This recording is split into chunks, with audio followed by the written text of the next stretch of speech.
ہماری خاک سے خوشبو وطن کی آئے گی، ہمارا خون ہے شامل اس وطن کی مٹی میں۔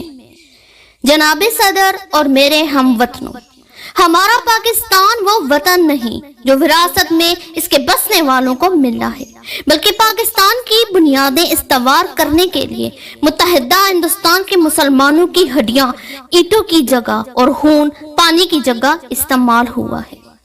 اتنی گراں قدر تخلیق کا اندازہ وہی لگا سکتا ہے جس نے تعمیر پاکستان میں تن من دھن، بیوی بچے، بہن بھائی، عزیز و اقارب قربان کیے۔ حصول پاکستان کے لیے لاکھوں مسلمانوں نے جام شہادت نوش کیا، کئی ماؤں کے سامنے ان کے بچے قتل کر دیے گئے، کتنے بے بسوں کو ان کے سامنے ان کے خاندانوں کو مکانوں میں بند کر کے نظر آتش کر دیا گیا اور وہ بیچارے دل پکڑ کر رہ گئے۔ کتنی پاک دامنوں نے نہروں اور کنووں میں ڈوب کر پاکستان کی قیمت ادا کی، بے شمار بچے شہید ہوئے، یتیم ہوئے جو ساری عمر اپنے والدین کی شفقت کے لیے ترستے رہے۔ اس کی وادیاں اپنے اندر فردوس کی رہنائیاں لیے ہوئے ہیں، ہرے بھرے اور وسیع و عریض کھیت سونا اگل رہے ہیں۔ ہم یہ بھی دیکھتے ہیں کہ ہمیں ہر قسم کی آزادی اور سامان آسائش اور آرائش مہیا ہے، مگر یہ کبھی نہ بھولیں کہ اس میں ٹیپو سلطان کا خون، سر سید کی نگاہ دوربین، اقبال کے افکار، قائد اعظم کی جہد مسلسل، علماء کرام کی دعائیں اور دوسرے اکابرین کا جذبہ ایثار بھی شامل ہے۔ اور ان سب کے پیچھے مقصد کیا تھا؟ ایک آزاد و مختار اسلامی مملکت کا حصول۔ شہیدوں کی سرزمین ہے یہ جسے پاکستان کہتے ہیں، یہ بنجر ہو کر بھی بزدل پیدا نہیں کرتی۔ ساتھیوں، 14 اگست 1947 وہ مبارک دن تھا جب مملکت خداداد پاکستان معرض وجود میں آیا۔ مسلمانوں کے اتفاق اور قائد اعظم کے خلوص کی وجہ سے یہ عظیم سلطنت وجود میں آئی۔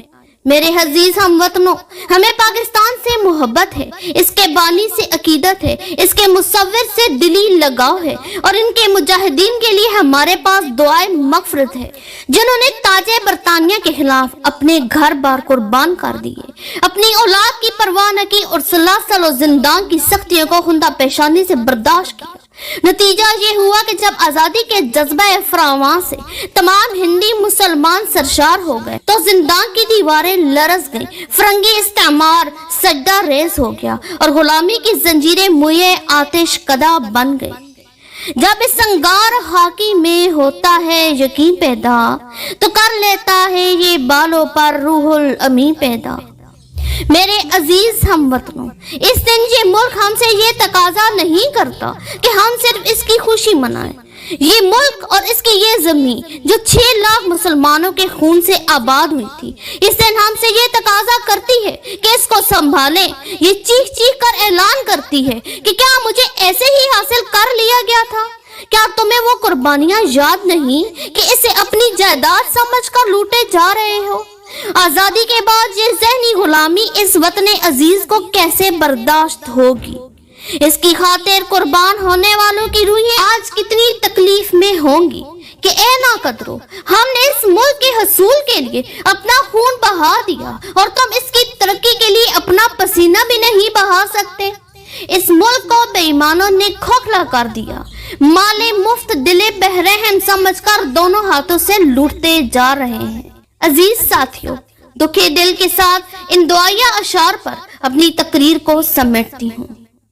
خدا کرے میری عرض پاک پر اترے وہ فصل گل جیسے اندیشہ زوال نہ ہو، یہاں جو پھول کھلے وہ کھلا رہے صدیوں، یہاں خزاں کو بھی گزرنے کی مجال نہ ہو۔ شکریہ۔